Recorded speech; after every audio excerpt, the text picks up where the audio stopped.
આદિવાસી લોકો ગૌરવ યાત્રા ગૌરવ દિનની ઉજવણી કરી, અમે નથી કર્યું. વડાપ્રધાન શ્રીમાં થાય અમે પણ સમજીએ છીએ, પણ આ પ્રકારના કરોડો રૂપિયાના જે તાઇફાઓ ધુમાડો અધિકારીઓ દ્વારા બિલો વાઉચરો બનાવવામાં આવ્યા છે ને, એનો અમારો વિરોધ છે. સર, ભાજપનો એવો આક્ષેપ છે કે ચૈતરભાઈ વસાવા ધારાસભ્ય તરીકે અને આમ આદમી પાર્ટીના આગેવાનો જ્યારે પણ સંકલનની બેઠક કે આવી કોઈ બેઠક હોય ત્યારે અધિકારીઓ પાસેથી ફોન નંબરો માંગે છે, તપાસ માંગે છે અને તપાસના નાટકો કર્યા પછી એજન્સી જોડે તોડપાણી કરે છે. આ બાબતે શું કહેશો?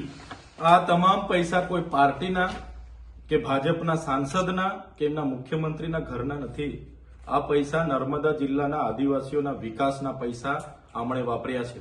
વિકાસ પર્વના નામે સ્ટેચ્યુ ઓફ યુનિટી પર 5 કરોડની લાઇટો એમણે બાળી છે. વિકાસ મહોત્સવના નામે રથો ફેરીને કરોડોના ખર્ચા એમણે કર્યા છે. વિકાસ અમૃત મહોત્સવના નામે કરોડોના ખર્ચા. ગૌરવ યાત્રા હમણાં કાઢી, એમાં કરોડોના ખર્ચા. માર્ચ યુનિટી હમણાં કાઢી એમણે, એમાં કરોડોના ખર્ચા. તો અમારા લોકોનું કુપોષણ ક્યારે દૂર થશે? સિકલ સેલ ક્યારે દૂર થશે? અમારા લોકો બાળકો ઝાડ નીચે ભણે છે, એમની આંગણવાડી ક્યારે બનશે? અમારા લોકોને રોજગારી જોઈશે, એને રોજગારી ક્યારે મળશે? એટલે એનો એમણે ખુલાસો કરવો જોઈએ કે આ યોજના માટે ગ્રાન્ટ કેમ નથી.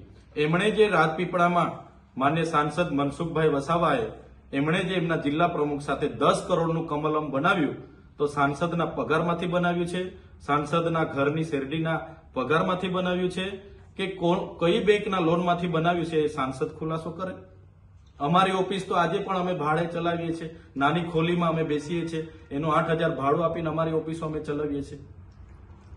સર, આજે ડેડિયાપાડાના કાર્યક્રમમાં પીએમ મોદીના કાર્યક્રમમાં જે ખર્ચ થયો એમાંથી કોઈ સ્થાનિક વ્યક્તિઓને રોજગારી મળી હોય કે સ્થાનિક સંસ્થાઓને કોઈ કોન્ટ્રાક્ટ આપ્યા હોય એવી કોઈ વાત છે આમાં તમે જોઈ શકો છો, આ જેટલી પણ એજન્સીઓ છે ત્યાં કામ કરવા માટે, સુવિધા પૂરી પાડવા માટે સ્થાનિક એજન્સીઓએ પણ ટેન્ડરો ભરવાના પ્રયાસો કર્યા હતા, પણ રાજકીય વર્ગ ધરાવતા કોન્ટ્રાક્ટરોને જ બારોબાર કામગીરી આપવામાં આવી છે.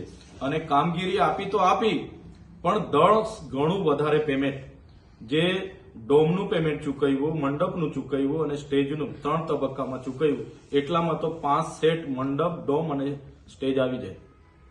જે પાણીના 50 લાખ, તો કોણે પાણી 50 લાખ?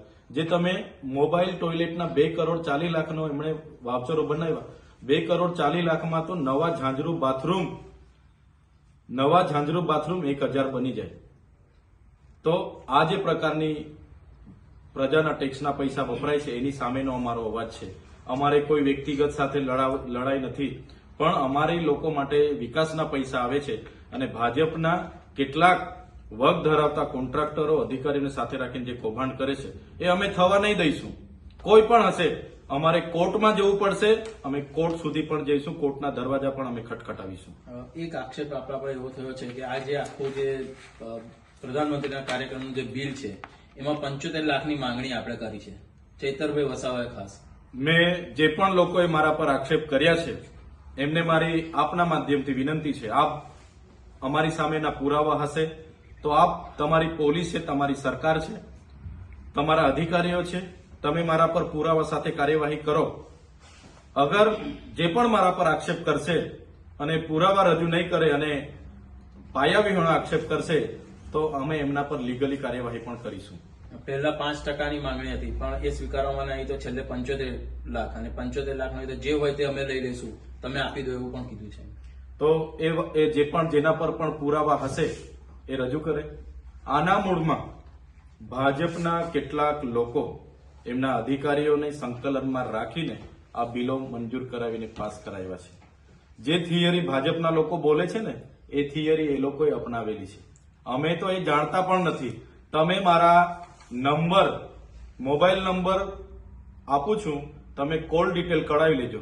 કઈ એજન્સીને, કયા અધિકારીને ચૈતરભાઈ આ પ્રોગ્રામ દરમિયાન આ મહિના 2 મહિનામાં ફોન કર્યો છે, અને એના પરથી પણ કેસ કરી શકો છો.